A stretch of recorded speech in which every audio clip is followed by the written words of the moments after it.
Buenas tardes a los amigos y seguidores del canal. Hace unos días desarrollamos un video sobre una verificación simple de un sistema de losas existente por un cambio de destino. Como el enfoque que planteamos estaba basado en que la estructura era relativamente joven, la impresión visual era de que estaba en buen estado, no presentaba anomalías, patologías visibles. La documentación de obra nos mostraba esquemas de armado y armaduras tentativas,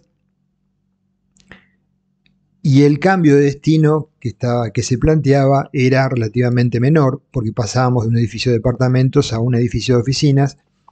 Entonces la sobrecarga se modificaba levemente, de 200 kilos por metro cuadrado a 250 kilos por metro cuadrado. Sobre esa base lo desarrollamos, y en esas circunstancias entendimos que no ameritaba hacer estudios más específicos.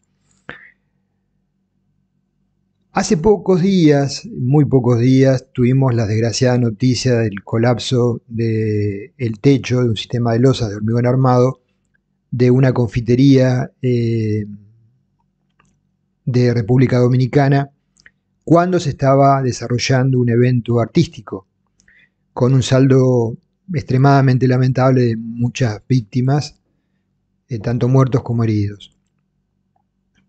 Esto nuevamente nos hace reflexionar sobre la importancia de que las estructuras sean monitoreadas, sí, controladas, y en la medida que el tiempo pasa, sobre todo con las estructuras de cierta cantidad de años, evaluado el estado que tienen y la necesidad de hacer tareas de rehabilitación.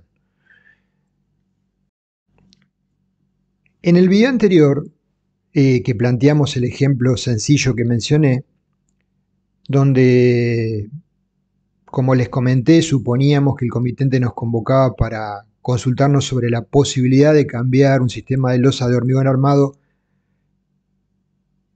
existente para un cambio de destino.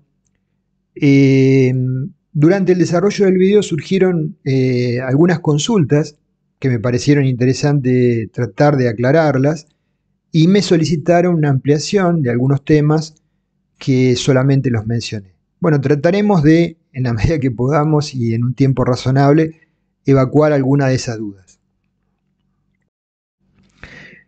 Entonces, este video en realidad va a complementar el anterior. No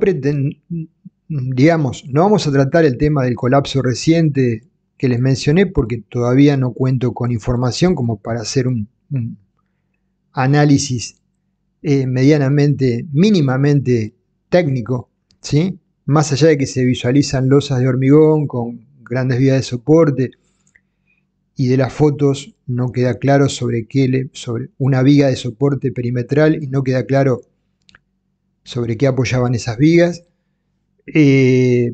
No hay, más allá de los comentarios de que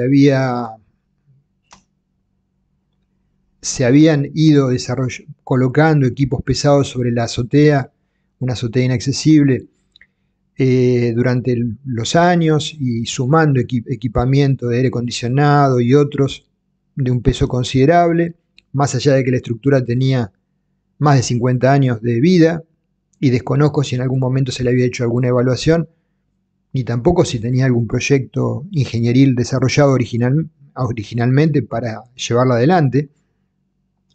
Todo esto sí nos pone de manifiesto la necesidad de evaluar estados de las estructuras y el potencial riesgo para la vida. Eso nos lo requiere nuestra sociedad, y nosotros tenemos el compromiso de desarrollarlo. Entonces vamos a avanzar sobre el complemento del video anterior. Bueno, es la foto, es una foto de medios gráficos del colapso del techo mencionado, nada más. No voy a hablar más sobre el tema porque no tengo información para hacerlo por el momento. Supongamos que nos convocan entonces para evaluar el estado de una estructura de hormigón armado que eventualmente puede tener alguna cobertura de algún sector metálica, o sea, donde hay uniones de estructura metálica con hormigón y otros que son elementos de hormigón armado. Probablemente la convocatoria responda a dudas del comitente ante aparentes manifestaciones de patologías, ya sea en forma de deformaciones, fisuras visibles, fenómenos de posible corrosión, o bien de un cambio de uso del edificio, de un cambio de destino del original al que se pretende darle. Solicitamos al comitente, entonces, previamente la siguiente información: planos de replanteo y armados con detalles constructivos. El asterisco es porque en el caso de estructuras metálicas apoyadas sobre estructuras de hormigón, sería muy interesante ver los detalles de las uniones que planteaba el proyectista en los planos y luego ir a chequear las efectivamente ejecutadas y cómo están, en qué estado están.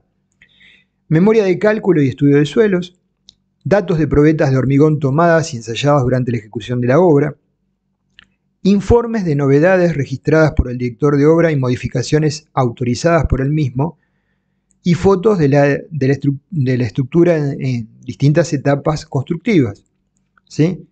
Esto sería lo que nosotros solicitamos. No es común que tengamos la fortuna de que nos entreguen toda esta información. Esa es la realidad. Supongamos, en el caso que estamos tratando, que la respuesta del comitente es darnos una información sobre el punto 1, que era planos de replanteo y armado y algunas fotos que por ahí quedaron de la etapa constructiva, ¿sí? De todo lo que nosotros solicitamos, logramos esto y naturalmente por ahí sí conseguimos el estudio de suelos de alguna construcción lindera cercana. Eso no es lo definitivo, pero nos puede dar algún primer indicio. Si algo que observamos nos preocupa respecto del tema fundaciones. Bueno, la pregunta es, ¿cómo empezamos la tarea para dar respuesta y una respuesta ingenieril correcta a quien nos está convocando? Luego de estudiar la documentación de los planos, realizamos una primer visita a obra, ¿sí?, para hacer una inspección visual, ya con una idea en nuestra cabeza de la estructura, cómo está constituida, cuáles son el sistema estructural mismo. Supongamos que es un sistema de losas de hormigón apoyadas sobre vigas y columnas. Entonces habrá elementos de mayores dimensiones que otros, eventualmente más solicitados. Bueno, haremos una inspección general y observaremos con más detalle aquellos que consideremos más vitales para la integridad de la estructura. Si la estructura es metálica, como les comenté, un aspecto crítico son las uniones, sean soldadas, abulonadas, y los anclajes que eventualmente existan entre la estructura metálica y el hormigón. Vamos a intentar visualizar si la estructura existente exteriormente se condice con los planos de replanteo que nos entregaron, ¿sí? Trataremos de ver si hay una correspondencia entre uno y otro, porque no es poco frecuente que durante la etapa de ejecución de obra se vayan modificando aspectos relacionados con la estructura y no siempre se vuelcan no siempre hay planos conforme a obra, ¿sí? Nosotros tenemos los planos que se presentaron para el proyecto original.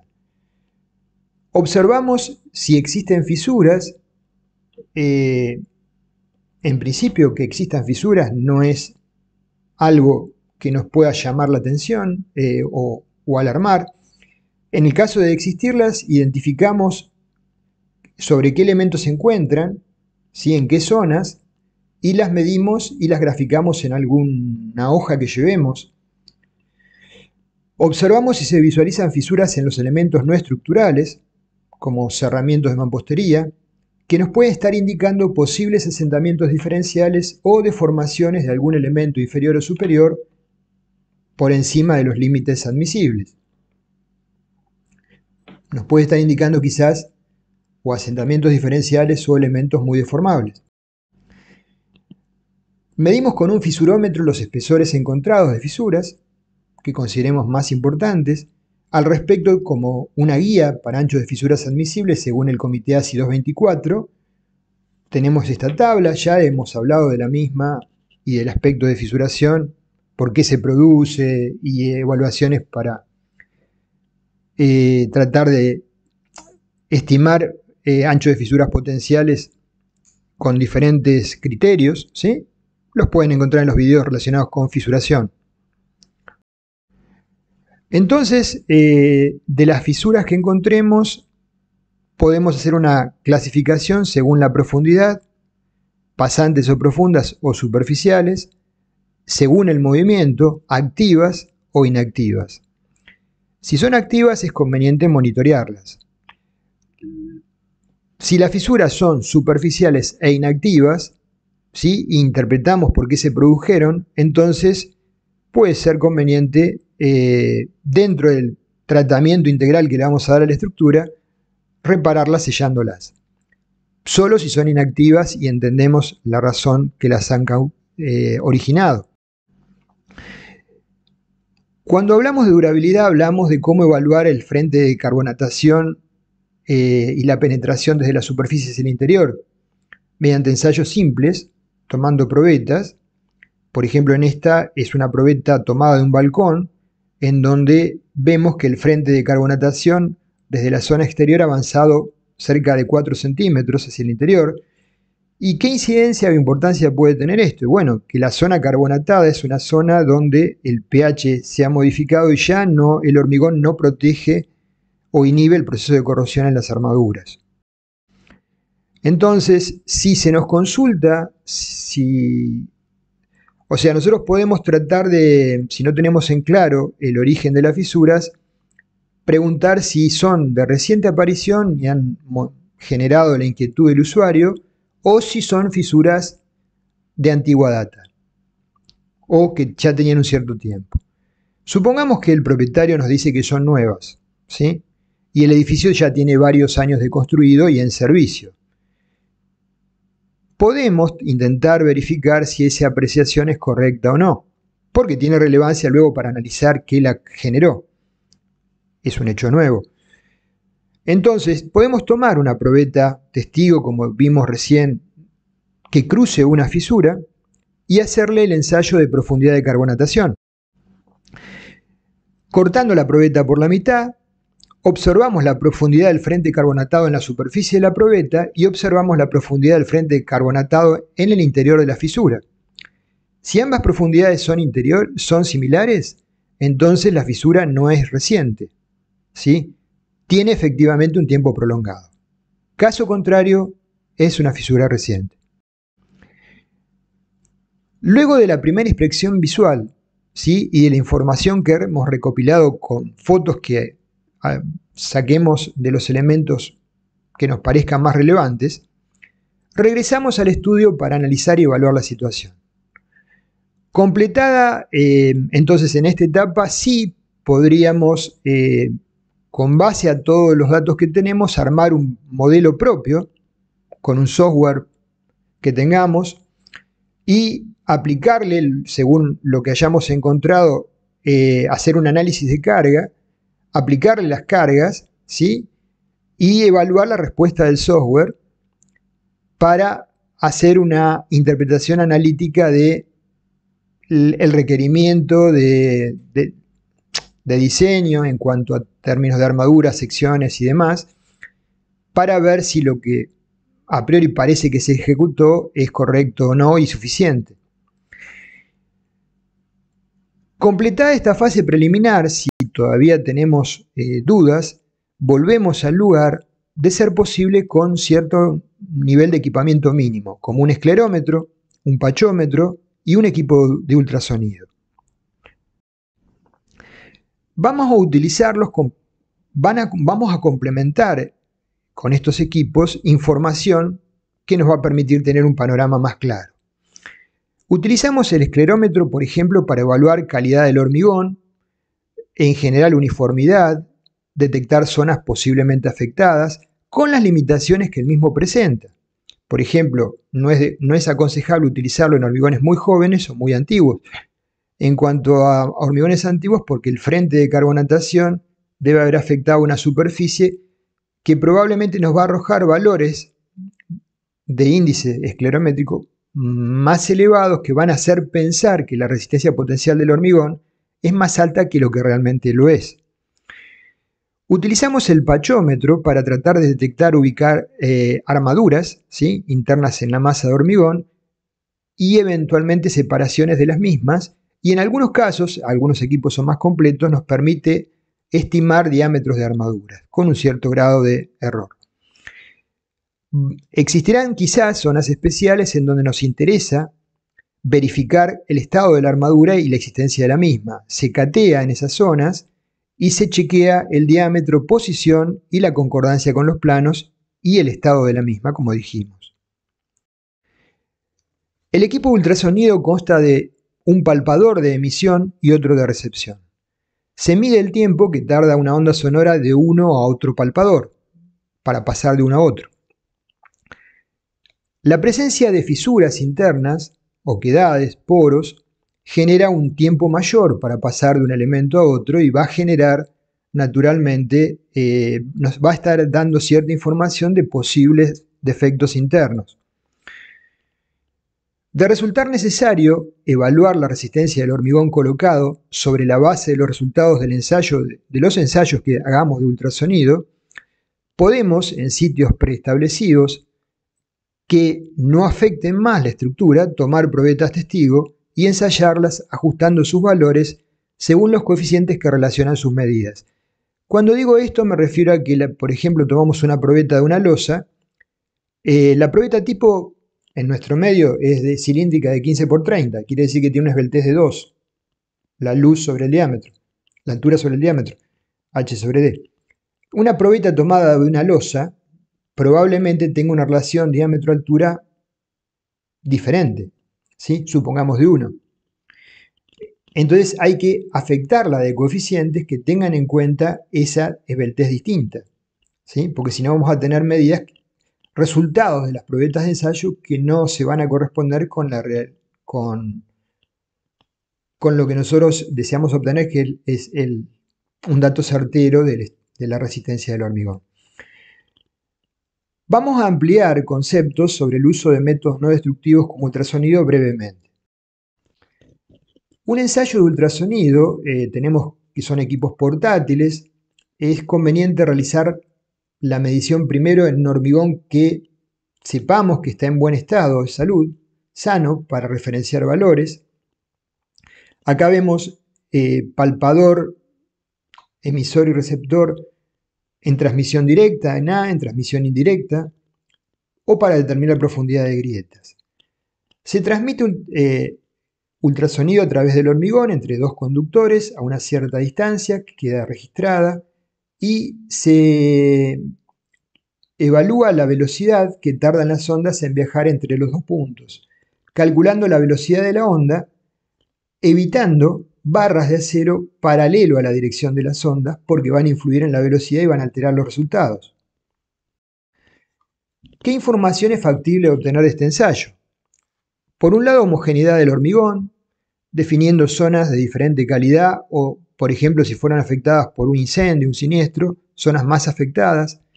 La presencia interna de fisuras y oquedades, como mencioné, y una valoración relativa de la resistencia del hormigón entre sectores. Relativa.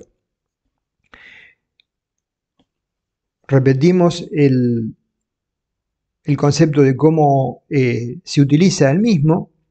Se impregna el palpador de grasa o vaselina para asegurar un contacto adecuado con el hormigón. En cada punto tenemos que realizar varias lecturas hasta obtener un valor mínimo. La operación del equipo requiere cierta experiencia en su uso e interpretación de resultados para que sean válidos como fuente de información. A modo de ejemplo, esta tabla refleja el estudio con estos equipos en un hormigón que ha sido afectado por un siniestro, por un incendio. Entonces, en función de la velocidad de propagación de la onda, se establecen calidades relativas del hormigón. Más de 4.500 metros por segundo, excelente. Entre 3.500 y 4.500, buena, aceptable, deficiente o muy deficiente. Y luego al otro lado vemos una tabla donde hay elementos en los cuales se han medido elementos vigas o puntales en donde vemos, en función de la velocidad determinada, la calidad del hormigón que estamos interpretando que arroja este ensayo de ultrasonido. Observamos que dos de los elementos presentan calidades que a priori son deficientes. O sea, solo nos da valores relativos respecto de la estructura existente, no nos permite definir resistencias, pero sí posibles zonas afectadas. Ampliando la tabla, como vemos, ¿cuál sería el paso siguiente a realizar? Probablemente, si es factible, extracción de testigos. O sea, posteriormente a la inspección visual y a los ensayos no destructivos, podemos definir, si resulta necesario, dónde tomar probetas testigos para ver la resistencia de esas probetas, ¿sí? Y en todo caso el grado de afectación si ha habido algún evento como un siniestro, un incendio. Si la probeta extraída detecta la presencia de una barra de acero, no la anula, si es paralela a las caras de la carga. En cambio, si tiene la misma dirección que el eje de la probeta tiene que ser desechada. La extracción suele efectuarse mediante el uso de una máquina extractora provista de broca con corona de diamantes. El diámetro suele ser de 10 centímetros o 100 milímetros o 3 veces el diámetro máximo del agregado. Para valores menores, las tareas de extracción generan debilitamientos en la interfase árido-pasta con el consecuente desprendimiento de los áridos y naturalmente los resultados son de validez muy discutible. En fundaciones se extraen testigos de hasta 150 milímetros. Acá vemos, según la STM, en función de la altura de la probeta L y el diámetro D, coeficientes de afectación a aplicar a las probetas. Para una esbeltez de 2, como es la probeta tipo que tomamos para evaluar resistencia en hormigón, el coeficiente de afectación es 1. Para esbelteces menores, por ejemplo, de 1, en el caso de una losa, donde tengamos 10 centímetros de espesor y 10 centímetros de diámetro de la probeta, el coeficiente de afectación es 0,87. En las zonas de extracción de testigos tenemos que ubicar, en lo posible, zonas de concentración de armaduras para tratar de no encontrarnos con las mismas. Para eso podemos utilizar como apoyo el pachómetro, ¿sí? Asimismo, tratar de evitar debilitar más la estructura con los testigos que estamos sacando. Ser criteriosos con eso. Acá se están sacando testigos de una columna. En elementos verticales como columnas o tabiques se recomienda la extracción en el tercio central de los elementos o por debajo de los 30 centímetros superiores en donde hay cierta segregación y ciertos defectos inherentes al hormigonado. Finalmente, con toda esta información recabada, la analizamos y cotejamos con el modelo estructural que planteamos bajo las cargas que surgen de nuestro análisis y la resistencia en las zonas críticas según un enfoque analítico. Esto nos permitirá evaluar la situación o bien decidir realizar ensayos de carga sobre la estructura en el caso de que todavía surjan dudas y no esté claro cuál es el diagnóstico. Respecto de qué documentos consultar, tenemos por ejemplo el Código ASI 318-2019, que en su capítulo 27 trata el tema, evaluación de la resistencia de estructuras resistentes. En nuestro país, nuestro futuro CIRSOC 201-2024 se fundamenta en él y plantea, entre otros aspectos, las combinaciones de carga a utilizar cuando se desarrollen ensayos de carga. El capítulo 27, en generalidades, nos indica si existen dudas respecto a una parte o toda una estructura, que una parte o toda una estructura cumpla con los requisitos de seguridad de este reglamento y la estructura tiene que mantenerse en servicio, tiene que realizarse una evaluación de resistencia de acuerdo con lo requerido por el profesional facultado para diseñar o la autoridad competente. Y aclara, en el 27.2.2, que si los defectos de una deficiencia en la resistencia se comprenden bien y es posible medir las dimensiones y propiedades de los materiales de los miembros, se podría llevar a cabo un estudio analítico de la resistencia basada en estas mediciones. Según los datos necesarios deben determinarse según el artículo 27.3. Algo mencioné en una respuesta a una pregunta del video anterior. Y en el punto de abajo indica, en el caso que los efectos de la deficiencia en la resistencia no se comprendan bien o no sea posible establecer las dimensiones y propiedades de los materiales a través de mediciones, se requiere de un ensayo de carga, ¿sí? De acuerdo con lo que estipula en el artículo 27.4. Les dejo a ustedes para que lo lean. Solamente para cerrar este video les voy a hacer un comentario de ensayos de carga. Primero, cuando desarrollamos un ensayo de carga, tenemos que tener en claro qué es lo que queremos evaluar, sea la aptitud de la estructura bajo cargas de servicio o verificar el comportamiento bajo un nivel de cargas de rotura. Habitualmente es la aptitud de la estructura bajo cargas de servicio, ¿sí? Verificar el comportamiento bajo un nivel de cargas de rotura puede darse naturalmente, por ejemplo, en un producto de elementos pretensados, premoldeados, que yo quiero patentar y comercializar. Entonces me interesa saber el comportamiento hasta la rotura. Los elementos no son de alto costo, entonces ensayo una serie importante de elementos para establecer los parámetros, ¿sí?, de diseño de ese elemento para verificar que mis estimaciones sean correctas. ¿Por qué lo evaluamos? Bueno, puede ser porque el pliego de especificaciones técnicas lo requiere, eso suele ocurrir en puentes antes de ser habilitados, porque presentan un comportamiento que nos preocupa, que no es normal, porque se detectaron a posteriori errores de proyecto o en la etapa constructiva, porque el comitente decide un cambio de destino en la estructura o porque por ejemplo, la estructura fue afectada por un incendio, un siniestro, que debilitó la misma y queremos saber el estado real actual.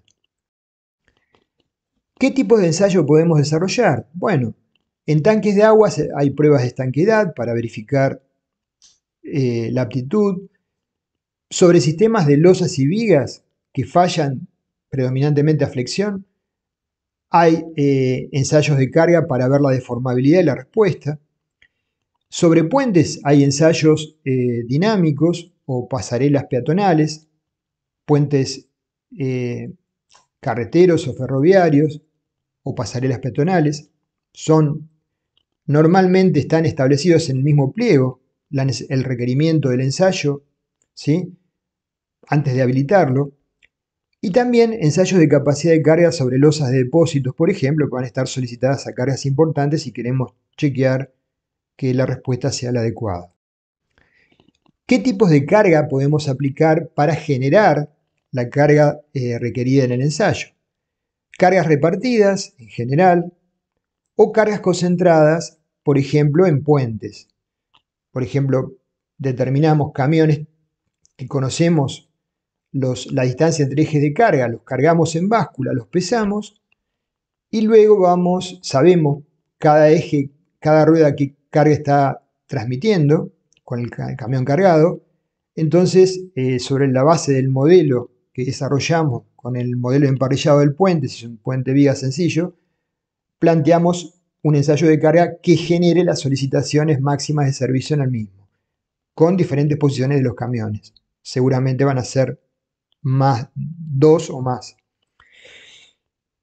Por otro lado, tenemos materialización de cargas repartidas que pueden desarrollarse con piletones con agua que se van llenando gradualmente y se pueden medir fácilmente, con mucha precisión, y pueden, en el caso de una emergencia, ser descargados rápidamente. Con bolsas de cemento o arena, ¿sí?, esos son cargas repartidas superficiales, o bien con acopio de armaduras, que serían cargas distribuidas lineales para ensayos sobre vigas. Yo lo he hecho esto, pero en obras en las cuales teníamos una cantidad importante de armaduras de diámetros elevados acopiados, en obras grandes. Si no, es bastante complejo desarrollarlo. Acá vemos modelos de cargas distribuidas con piletas o con acopios de bolsas de arena o cemento. La carga se aplica en escalones, ¿sí? Si bien uno se va a referir al código ASI 318 como lo establece o a algún otro reglamento de otro país, normalmente los escalones no son inferiores a 4. En cada ciclo de carga, tenemos que ver que la estructura se estabilicen las lecturas de los aparatos que hemos colocado para medir deformaciones. Llevamos un detallado informe de las fisuras que puedan aparecer, identificándolas, midiéndose el ancho y la extensión. Los piletones permiten un buen control de cargas y los incrementos secuenciales. Al llegar al nivel de carga total, mantenemos esta al menos 24 horas y tomamos nuevas lecturas durante el mismo. Cuando la estructura tenemos ciertas dudas, como he planteado en un video sobre una gran viga que tenía que soportar cargas lineales de decenas de toneladas y presentaba unas fisuras que no se entendían del todo bien, dejamos en ese caso puntales telescópicos, todos bajo la línea de viga a milímetros de la cara inferior, para, si la situación se comprometía hasta descargar la viga, poder apuntalarla, ¿sí? Entonces, tenemos ensayos de prueba de carga para recibir la estructura, como puede ser un puente, o para evaluar la capacidad resistente. La prueba de carga de recepción tiene por fin verificar el correcto funcionamiento de la estructura bajo el nivel de carga de servicio, ¿sí? Los requerimientos de documentación a preparar para la prueba de carga: si vamos a hacer un ensayo de carga, tenemos que pensar y desarrollar el ensayo en papel, hacer un proyecto del ensayo, ¿sí? Donde establezcamos el objeto de la prueba, la edad mínima del hormigón para ejecutarla, la carga de ensayo y cómo la vamos a materializar, cada escalón de cargas, qué aparatos vamos a colocar de registro, qué flechas esperamos y qué criterios de aceptación tenemos. Y luego hacemos un informe final del ensayo sobre la base de los resultados obtenidos. El informe final tiene que tener la certificación de que las condiciones del ensayo se desarrollaron conforme a lo previsto, si es así, descripción de la estructura previo al ensayo, registro de los diferentes valores obtenidos durante el ensayo, deformaciones, fisuraciones para cada estado de carga, cada escalón de carga, registro ambiente de temperaturas y humedad, fotos previas y posteriores durante cada etapa del ensayo de las zonas a estudiar de la estructura, y luego evaluar el cumplimiento de los criterios de aceptación o rechazo según los valores y comportamiento que observamos. Las pruebas de carga se realizan solo para comprobar la capacidad de los elementos a flexión, ¿sí? O sea, cuando la estructura presenta un comportamiento dúctil. No es conveniente utilizarlas para verificar capacidades frente a fallas frágiles como es el corte, el punzonado o una columna de compresión, que son fallas sin aviso. De resultar, y con esto cierro el video, la prueba de carga para evaluar la carga resistente no satisfactorio, se pueden sugerir mayores estudios, ampliarlos, sugerir un refuerzo localizado o generalizado, ¿sí? Sugerencia de delimitar la capacidad de uso de cargas de la estructura, o sugerencias combinadas, un refuerzo localizado y una limitación de la capacidad de cargas de uso de la estructura. Si la situación tiene mayor gravedad, sugerencia de una demolición parcial de un sector de la misma, o la sugerencia de la demolición total de la estructura, como pasó con el edificio Space, ¿sí? En Medellín, Colombia, que hay videos subidos. Bueno, con esto me extendí un poquito más de lo que deseaba. Creo que se ha ampliado un poquito más el tema. Y a futuro, si tenemos más información del colapso que comenté, les haré algunos comentarios respecto de un análisis técnico de cuáles pudieron ser las causas. Pero siempre la estructura avisa.